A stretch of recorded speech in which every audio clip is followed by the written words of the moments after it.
Okay, so let's look a little bit at the work of Jackson Pollock.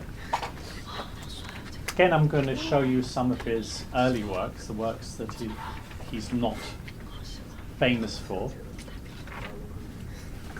Going West, maybe around 1934 to 38. This is a very small image. Some story of the American, frontier or something like that, wagon trains going west. Really rather kind of crude in a way, simple, crude, lacking in much interest in colour. It's a nighttime scene, of course, so there's not so much possibilities of colour there. Kind of cowboy scene, if you like. That relates to Pollock's background of growing up in the American West. It's relating to his experience, but it's also relating to a tendency in American art of the interwar years of exploring Americans' own history and mythology, if you like, a kind of self-centered narrowing of isolationist narrowing of content in art, American scene painting. The most famous of those painters are Grant Wood, and this is the most famous painting by Grant Wood, American Gothic, 1930. Grant Wood is not personally particularly important for Pollock, but this artist is. This is the other major figure of American scene painting, Thomas Hart Benton. This is quite a late work by him. I'm deliberately showing you something that belongs to the war years. This is July Hay. Slightly sort of folksy kind of content, if you like. There's a personal connection with Thomas Hart Benton in Pollock's early year. He was Pollock's tutor when he studied at the Art Students League in New York. Now, the style that Pollock becomes famous for is very, very different from this sort of anti-modernist style of Benton. Benton had been to Paris and in his early years had engaged with Cubism and modernism generally, but then comes back home and sort of rejects all that foreign stuff and modern stuff and kind of does this sort of completely different kind of idiom. A modern artist focusing on almost timelessly pre-modern subjects. There's no machinery here or anything like that. Well, you meet these kind of artists even today who sort of, I don't want to have anything to do with all that sort of modern stuff. It's all nonsense, all that modern art. So really very different from Pollock, and they were similar kind of personalities in some way. They both had these sort of macho guys that like to drink too much and all that sort of thing. But what Benton gave him maybe is some respect for Renaissance art. You can imagine it's a teaching that says, you must look at the old masters, not at all this modern foreign nonsense. Well, not that Michelangelo was an American artist, but yeah, look at old master painting, Renaissance picture making, how that's done, and yeah, he gets something from that. He's in his drawings. You can see him copying Michelangelo. He's trying to learn from old masters. Another figure that's quite big for him is El Greco. Drawings help show us that he's been looking at El Greco. All this is something maybe Benton had given him. Renaissance, but also Baroque, or Mannerist or Baroque modes of picture making where it's really quite dynamic composition.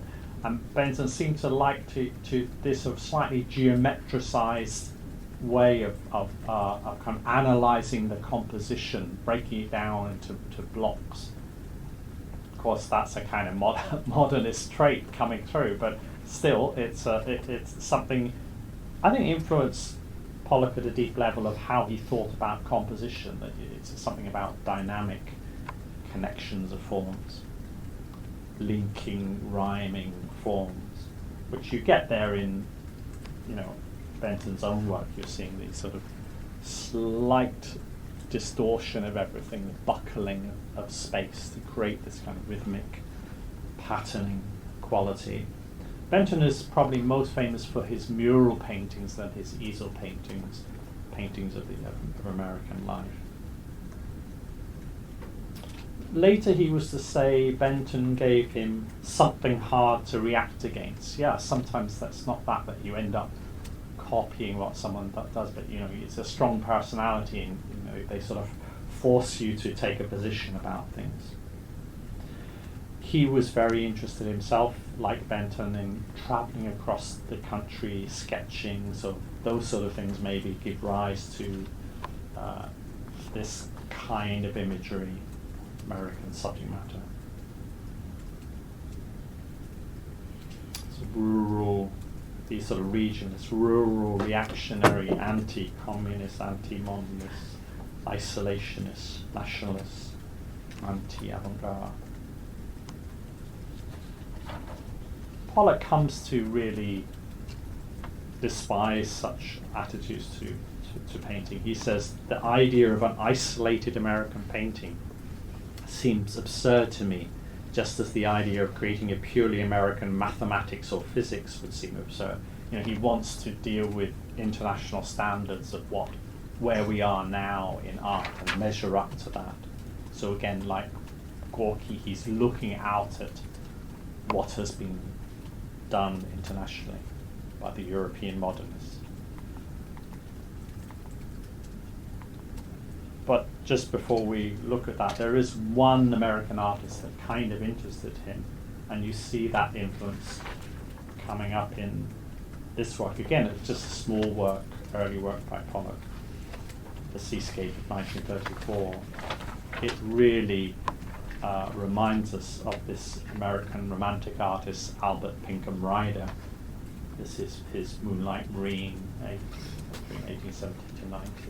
It's in a very poor state of preservation, as you can see, but he's almost a sort of artist against the grain within American culture, this very romantic artist, and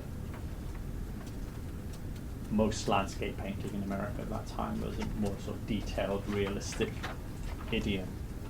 But there's something personal, internal, expressive about Albert Pinkham Ryder that you can see Pollock relating to.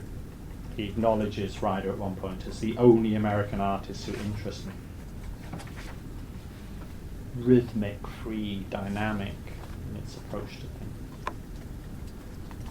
Okay, here's the first Pollock painting where I feel I can see something of his own later idiom starting to come through. It's not an abstract painting as his later breakthrough works would be, but forms are harder to make out. This is the Flame of 1937. Seems to be an arm or a torso in a fire. Solid form is sort of dissolving away, both at a formal level, but also at a thematic level. Something's going up in flames. Solidity will soon be gone. Flames, if you make a painting of flames, I've talked about the difficulty of making a painting of agony, but it's also pretty difficult to make a painting of flames in a realistic way, because you won't just sit there while you paint it, So you work out exactly what colour that flame, what shape that flame is. So it's already at the verge of being impossible to represent in a realistic way. It's something innately mobile, changeable, constantly dissolving into itself. So it almost wants you to paint in an abstract way. You get the same kind of phenomenon of abstraction appearing where you where the subject matter is impossible to realistically represent. In the early part of the 20th century with the Italian futurist artists, they're very interested in representing dynamism, speed, dynamism. And yeah, again, that's almost a sort of abstract property. How can you represent it in a realistic way? So it pushes their art towards greater degrees of abstraction. So the whole painting here, it's again not that large a painting. Later his works become really large, but all over the painting there's the same sort of jagged rhythm. It's got a very rhythmic quality to it.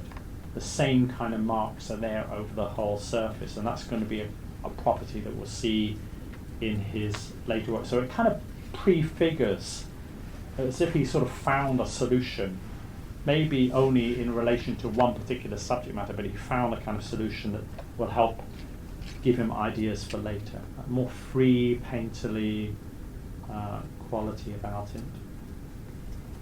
Maybe the subject, maybe you imagine it's a funeral pyre or something like that, a sacrificial offering, something like that. Human sacrifice in the flames or something like that. The dissolution of bounded individuality. Disidentification with the body, you know. These are possible associations here. There's a visual source one can point to for this interest of bodies and flames, and that would be the Mexican artist Orozco. I'm very sorry about the quality of the image I'm sharing with you here. It's a detail of a mural. It's a mural created for Dartmouth College in the United States by this Mexican painter. Now, Orozco, Siqueiros and Rivera, those are the three main figures of Mexican modernist mural painting. They're very interested in mural painting because they're trying to create a public art for the new country. It's a sort of national, trying to find it's addressing a wider audience, not just a few rich art collectors, but the public in general. There's something appealing about this. They're sort of revolutionary artists. They're radical in some way, but they're modernistic as well. It's not like in Russia where the revolutionary artists all paint in a boringly realistic kind of way. So here there's a conjunction between modernism and popular radicalism that was somehow inspiring, I think, for a lot of artists. They're working on a large scale. That's something that the Mexican artists inspire the Jackson Pollock and other Americans in. Moving beyond easel painting, paint smaller paintings that go on an easel. The association is, oh, that's just for the bourgeois collectors, but we're doing something larger than all that. So this is particularly important for Pollock, say, 1935 to 1940, but I think he's still looking and thinking about Mexican art later on. It stays with him.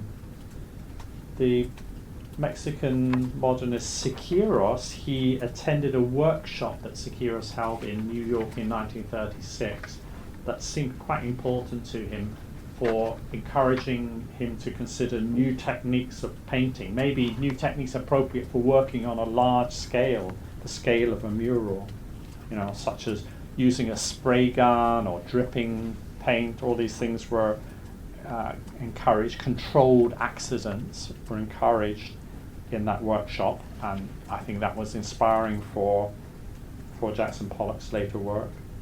He met Orozco, the third of these great Mexican painters, traveled to see his murals as well. And mural painting itself had a kind of a special encouragement in the United States. As part of the government's response to the Great Depression, there was a sort of kind of socialist program of creating works, the Works Progress Administration, and even artists were part of that. And there were two divisions. There was an easel painting division and there was a mural painting division. So suddenly it's kind of making work for artists, making jobs for artists. Oh, you go and paint a mural in this post office in this town or something like that. So suddenly mural painting was really important. In fact, Jackson Pollock was not in the mural painting division. He was in the oil painting division. But still, mural painting suddenly had a greater visibility.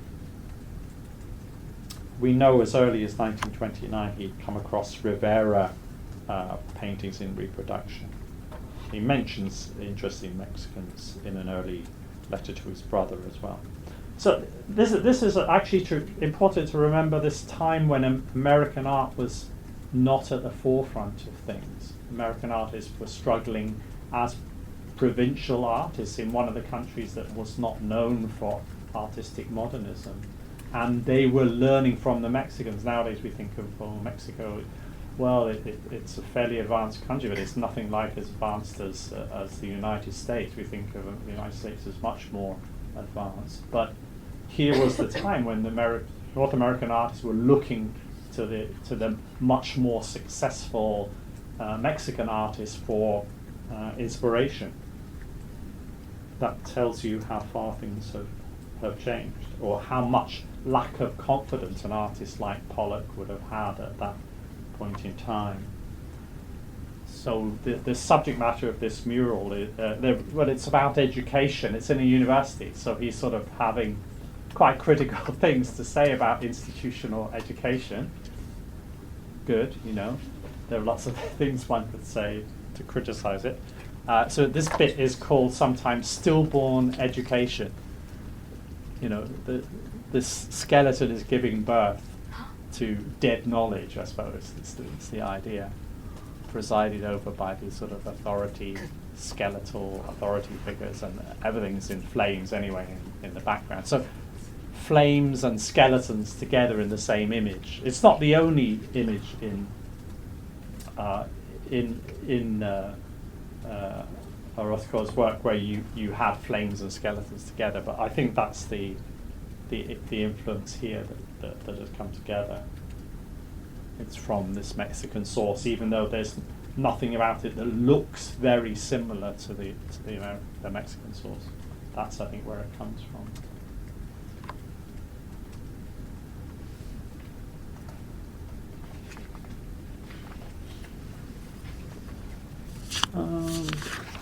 Well, yeah, it's another. I think probably Cubism is in here somewhere. This is the knife. Forms breaking down. It's not so much breaking down as in the flame painting, but figures fighting with a knife sort of cut into flesh, open up flesh. There's that sense of kind of almost like the visceral quality that was there in the Gorky work, The Liver is the Coxcomb. Breaking down form, doing violence to form.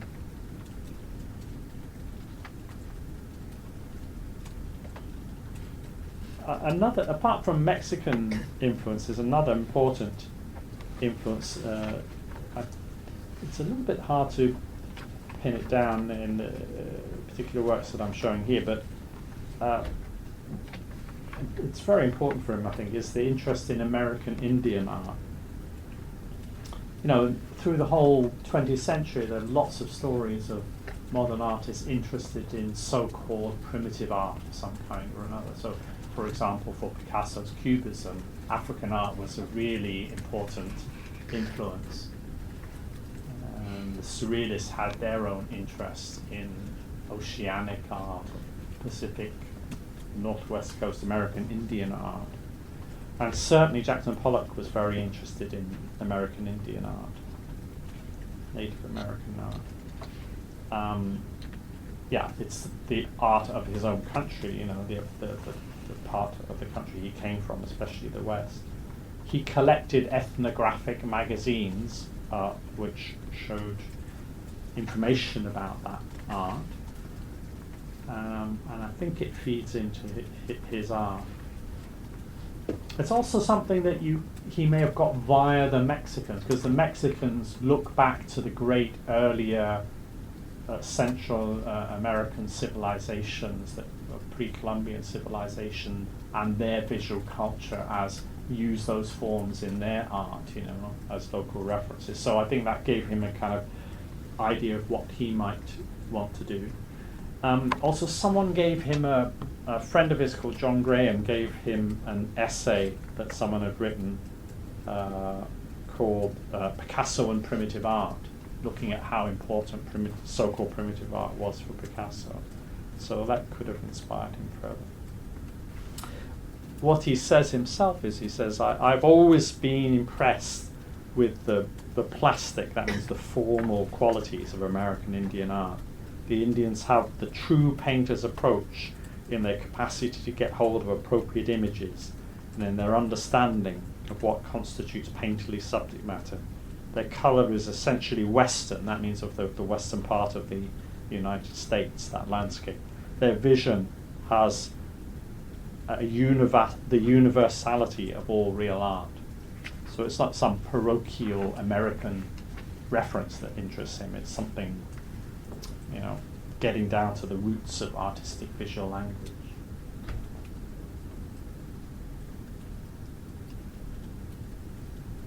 This is Birth, circa 1938. Sometimes it's instead of just looking at the most famous works by an artist, often it can be interesting to look at their drawings, and you can find some clues of the sources of their style there. Drawings that they didn't even intend an audience ever to see. It's just their working process. You're getting a little glimpse into that. So I think all these kind of things here, he's taking things maybe from American Indian art, little motifs he's seen and reimagining them.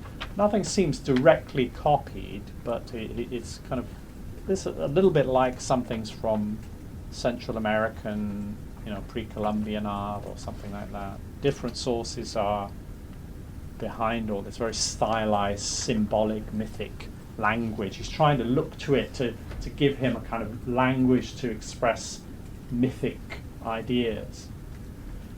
And then on the same sheet, there's something quite different. This is really clearly a very different visual language for this image of a wounded horse. This is Picasso. Picasso is a major influence for him. Probably the main guy that he has to do battle with to become an artist. It's such a famous figure. Just as with Gorky, it was an important figure. So a work like this, again, we're looking at a drawing, war, actually painted during the war, from around 1944 to 46. So remember, artists are very influenced by what is happening at that time around them. War is in the news, but unlike for a European artist, it's not something that's happening in his country. It's not directly on his territory. Many Americans went to fight and died, in the Second World War, but the war didn't come to their home territory. So they had a different insertion to the war than, if you lived in France and your country was occupied by the Germans and so forth. It's a very different experience of war. Or if you're in England, that never happened, but you were under constant threat that there would be invasions, and you did get constant bombings of your major cities by German planes. So it's a different way of experiencing war, and artists in different places therefore react to war in different ways.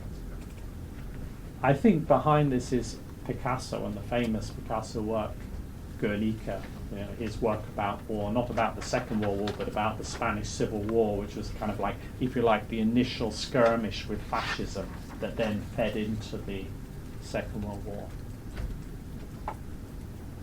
So I think this is what he's looking at.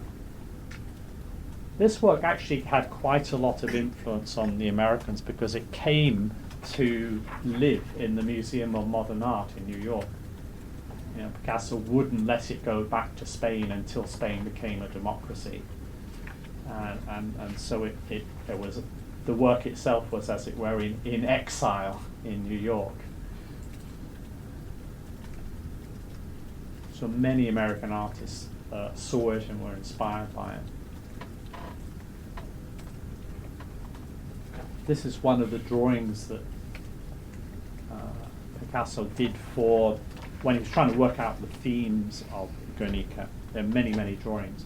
And when that work was exhibited in the Museum of Modern Art, a lot of the drawings were also on display as well, and material about it. So it's because Picasso is so famous, the whole process of creation is so documented. You think of the process of the work's creation in a way you don't for other less well documented works.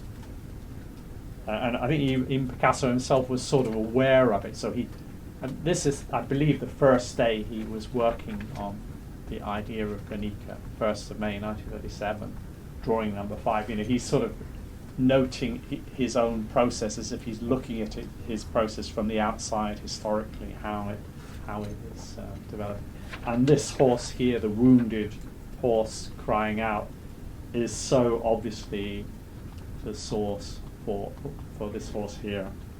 So again, like with Gorky, you have an artist who's sort of embarrassingly close to his source. I think he hasn't really found a way of absorbing an influence from Picasso and then moving beyond it. It's not easy, He's a giant, and how are you going to kind of defeat the giant in battle? It's not that easy to do so.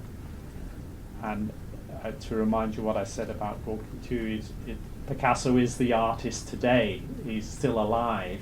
He's your contemporary, making new art all the time. He's coming up with something new. And what the heck has he done now? You're trying to keep up with it. It's not something in the history books that you're trying to relate to. So it's often those later Picasso works that interest him as much as the classic Cubist works. Back to Jackson Pollock. This is his Male and Female, 1942, another wartime work. It's becoming harder to read the forms, that kind of abstracted language. So different things are coming in. Surrealism is an influence. American Indian art is an influence. Picasso is an influence. So these sort of diamond shapes here, that's a motif you find in certain Picasso works. And I'd like particularly to imagine this work as a specific influence.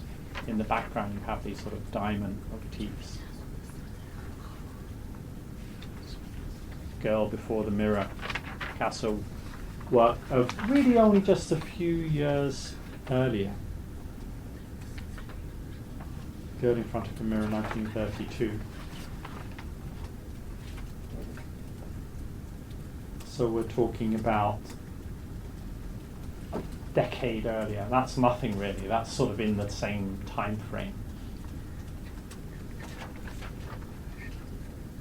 Sometimes what brings something to an artist's attention could be an exhibition. Surrealism, there was a very big exhibition of Dada and Surrealist and fantasy art in the Museum of Modern Art in New York in 1936. So that's one reason a lot of artists were thinking about Surrealism around that time. When I taught in an art school in England, I would see that phenomenon very clearly. That suddenly there's a big Max Beckmann retrospective or something like that, and then suddenly you see all these artists really being influenced by Beckmann. There is often a very direct connection, to what is being exhibited. And this work, I don't know whether it was in an exhibition like that, but it was in the Museum of Modern Art from 1938. So it's one that he could have got to know directly, not just flipping through magazine, looking at illustrations, but actually have a direct engagement with. You get this kind of doubleness here. It's not just this diamond shape. Now the diamond motif, it's like the pattern on a harlequin's costume, if you know the Harlequin type of Italian performer, traditional performer. Picasso painted Harlequin figures in his earlier work, and some people see the diamond here as kind of like a reference to Picasso's own presence within the world, a male presence within a predominantly female world of the painting. It's an autobiographical reference because he once represented himself as the Harlequin. So then you have the same diamond shape coming up. Surely it's a Picasso thing, but also here you have though it's so difficult to make out, there's like a sort of double figures. He's calling it male and female. Yeah, it's sort of a yin and yang kind of image, although it's hard to say which is male, which is female. This, is maybe more obviously female breast forms or something, but there are kind of male and female things going on everywhere. And the same is true even here. You know, it's predominantly this sort of curved female forms. It's a girl in front of the mirror, but then there are kind of more sort of phallic forms as well. You could interpret if you want to. You know, there's sort of mixture of yin and yang. It's not all yin. And there's a sense of two figures, one next to the other, and they're sort of parallel in some ways, but different in other ways. A reflection in the mirror is a little bit different to herself. I mean, Picasso saying image and reality are not the same. So here he is. He's not copying Picasso. He's translating something of Picasso into his own vocabulary. And one interesting thing is all this kind of graphic mark making, like a sort of graffiti across the surface, breaking up the sense of solid form. That's not there in Picasso at all. That's something new. Sort of like scribbled, indecipherable writing, numbers, everything on the surface. So gives it more of a kind of mythic feel, indecipherable mythic quality to it. So competing with the father figure, he had this friend called John Graham who had known Picasso personally, so that's all part of the story.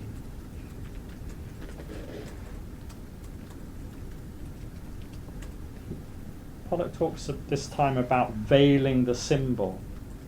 You know, there are recognizable forms, and then he's sort of scribbling over or breaking it down. This marks, scribble marks, are more abstracted. You know, you could relate that to as something that's coming from the Surrealist side of things, a non-Picasso influence, the automatic mark making that's found in Surrealist drawing and painting. That would be one way to interpret it all.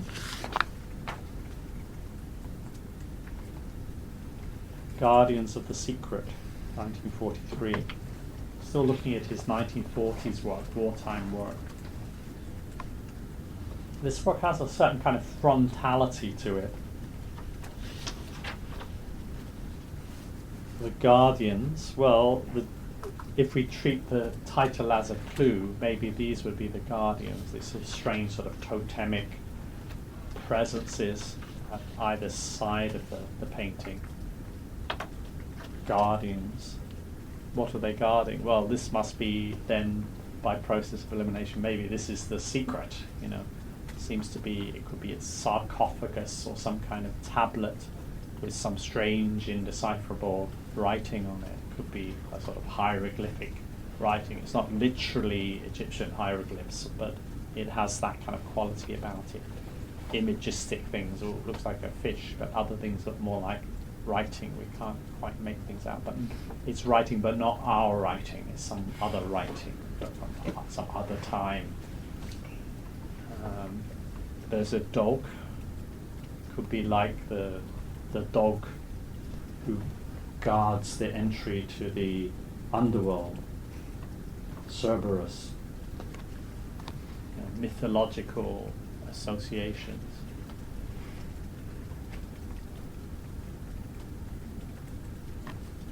It's almost a disparity of style. We have this kind of writing over the surface of things, graphic, automatic kind of marks.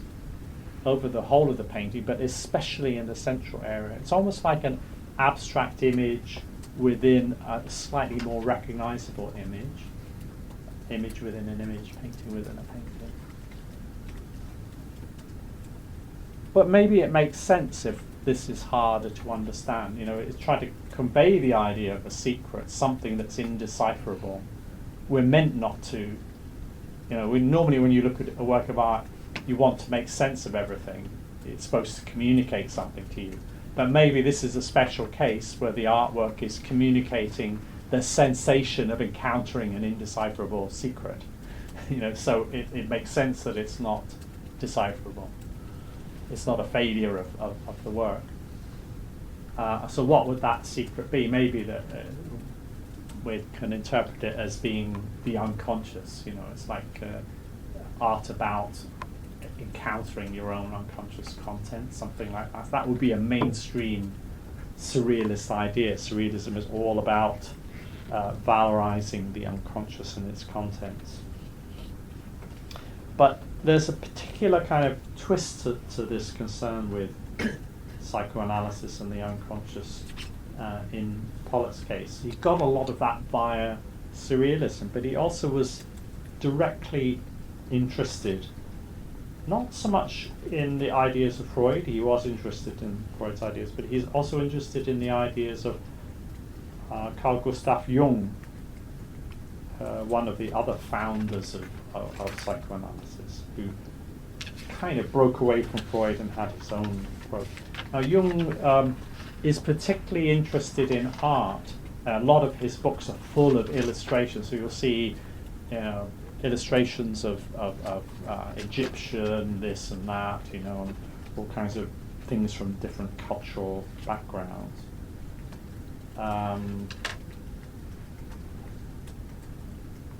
Even in Freud's writing, he'll describe deciphering dreams as being like trying to decipher an Egyptian hieroglyph, something like that, so the analogy is close. But I think Jung is particularly important for Pollock. We know that he had psychoanalysis himself. He didn't just read books about it. He actually had analysis, and his analysis was with psychoanalyst who was trained in a Jungian system. So he got to know Jungian approach to psychoanalysis quite well. This is during 1939, 1940. His analyst was called Henderson. And Henderson encouraged him to bring along to some of the sessions his drawings and use them for the interpreting. So he's used to thinking about visual images as embodying unconscious ideas. And this is the kind of art he's making. Jung kind of believed that you could use symbols as a way to sort of integrate your psyche. Art could be a kind of tool in that sense. So here's art taking on a different kind of importance. And for Jung, the unconscious ultimately is a sort of a collective unconsciousness at its deepest levels. The imagery of dreams, it doesn't just reflect our personal psyche, but at the deepest level, we're tapping into kind of archetypes that are shared human archetypes. That's his belief. So here is a way, you know, you could, if you believe that, you can create art that is very personal, looking into your own unconscious, but you're not just being anti-social, you're actually delving into the unconscious processes of all human beings. It's something that's sort of shared with everyone. So it gives a kind of new meaningfulness to what you're doing. Jung looked at different myths of the world and saw some kind of psychological truths in them. So for instance, he saw a pattern in a lot of myths where a hero goes on a dangerous journey, and there are various sort of thresholds you've got to cross with guardians that will guard you going into that place, you know, and you have to bring back the treasure from on your journey. The treasure would be self-knowledge, and the dangerous place would be inside your own psyche, your unconscious. So possibly a work like this is trying to represent that kind of idea of we are on this journey towards knowledge.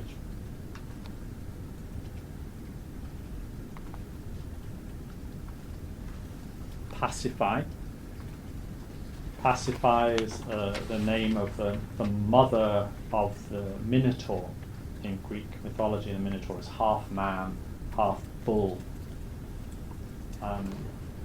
It's half man, half bull because his mother had sex with the bull. So this is kind of the possibly the subject matter here.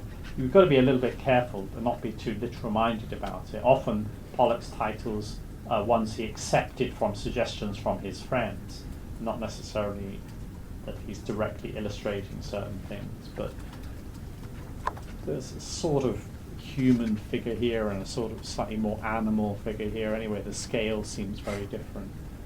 And yeah, if you wanted to deal with a subject like bestiality, then this more abstracted language gives you a way of doing so. Mural is another good example of someone who deals with very explicit sexual contents, but the abstractedness of his style, the stylized nature of his visual idiom, allows him to do so without it offending or his audience. So some kind of mythic content, again, this could be fitting very well with a Jungian worldview. Again, it's a fairly flattened out space, and you have these sort of hieratic, sort of guardian-like figures at either side, just as in the Guardians of the Secret, totemic figures. It seems to be some kind of sexual act, anyway, taking place. There's also a sort of image within an image. In this case, it's an oval instead of the more rectangular shape. So these two works, quite ambitious works of the 1940s, have a certain similarity. Again, you also have this kind of very free automatic writing across, which brings a kind of unity at a formal level to the whole surface.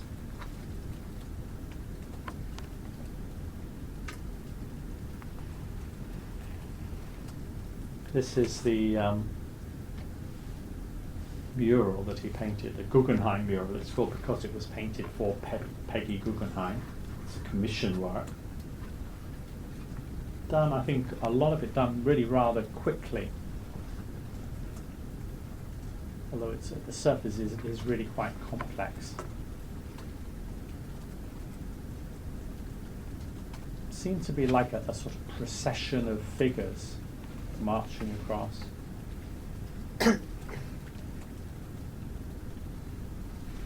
Again, this is a slightly kind of mythic subject matter.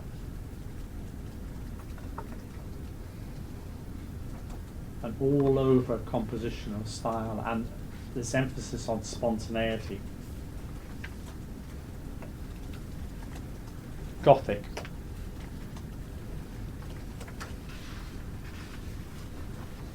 (1944).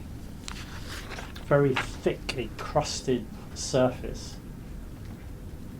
There are traces of imagery, but it's really now almost on the verge of abstraction. Again, the imagery, like the mural, would be an imagery of human figures. I think maybe you make out a hand here, for instance. These, I feel to me like the residual traces of a group of standing human figures. Behind it, I think of Picasso still. I think of Picasso works like the famous Demoiselle d'Avignon. These kind of, even at the level of forms, it's something similar to the language of forms that you get here in Gothic.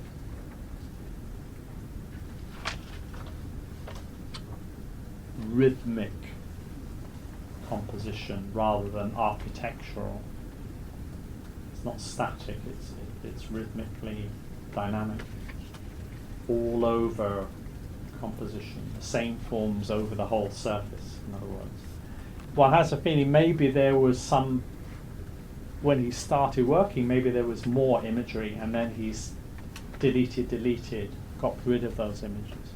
He talks about that as being his process at that time. He talks about veiling the imagery. becoming more abstract in the process of working. Maybe you need something a bit more concrete to start from, but then you overlay it. Solid form seems to disappear. Boundaries seem to disappear. That the individual forms read as individual forms, carry in their own right as visual elements. Still fairly small. It's still very much easel painting, but close to finding his own idiom. Picasso's there, but you know, when he's veiling the imagery, what he's doing is veiling Picasso. He's finding a way to defeat that giant, in other words. He's trying to find a way to move beyond Picasso's influence. This is quite a small painting, because everything comes out the same size here. But, you know, I'm going to be showing you paintings that are very large by Jackson Pollock next week, but this is really quite a small one. Eyes in the heat. Well, eyes, yeah, again, it's human bodies, but it's, you know, one part of a human body only. You know, it's kind of fragmentation or breaking down of that human subject matter. Again, very textured surface, thickly painted, very dynamic. Partly this composition is something he learnt from looking at, under the influence of Thomas Hart Benton, at the composition of Baroque or Mannerist paintings, you know, looking at those kind of things and seeing how we can learn from it. It's all fed in there somehow.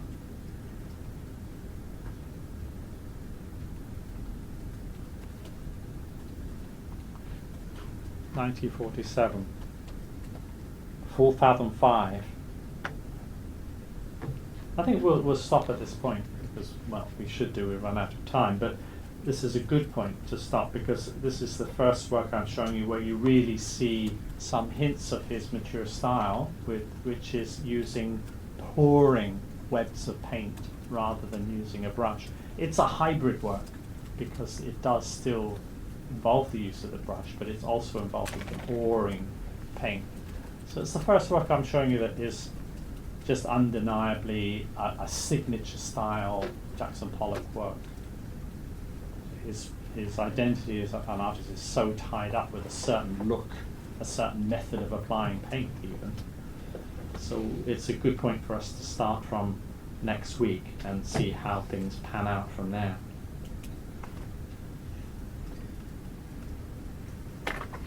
So thanks very much.